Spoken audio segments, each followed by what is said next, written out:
नमस्कार, मी सुनील. आपण पाहतात आवाज इंडिया मराठी. इराणमधील युद्धामुळे जागतिक तेल बाजारात अनिश्चितता निर्माण झाली आहे. परिणामी तेलाच्या किमती वाढत चालल्या आहेत. या ऊर्जा संकटादरम्यान पेट्रोलियम मंत्री हरदीप सिंह पुरी यांनी भारत सरकारची भूमिका स्पष्ट केली आहे. त्यांनी ट्विटरवर पोस्ट करून देशातील तेलाच्या पुरवठ्याबाबत शंका व्यक्त करणाऱ्यांना उत्तर दिलं आहे.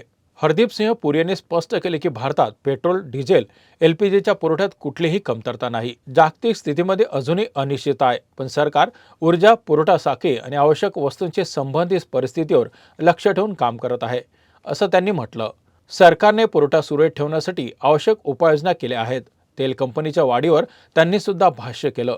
आंतरराष्ट्रीय बाजारात कच्च्या तेलाच्या किमती $70 प्रति बॅरलवरून $122 प्रति बॅरलपर्यंत पोहोचले आहेत, ज्यामुळे पेट्रोल आणि डिझेलच्या किमती वाढल्या आहेत, असं त्यांनी सांगितलं.